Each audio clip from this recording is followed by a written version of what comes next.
feels like a bit like a second family in a way. It sounds strange, you know, but a lot of you have done a lot for me, like since I've been accessing around here, like yourself as well.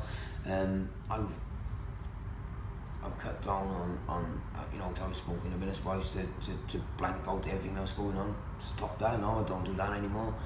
I'm going to get my medication regularly.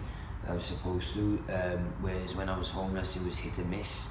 Like, you know, things are going good, like, and I've got this place to thank, really. I'd say to anybody who was homeless and who was, you know, out on the streets, genuine, like I was give some serious thought to accessing facilities that they have on offer, because, you know, I've gone from strength to strength in the last couple of months since coming down here, and to be honest, before I actually come here and took advantage of it, I wouldn't have thought I'd be saying this about the place, like, you know, and that's the truth, like, but genuinely it's helped me untold. Good. And you're going to engage in some education now as well, if you can, yeah? Yeah.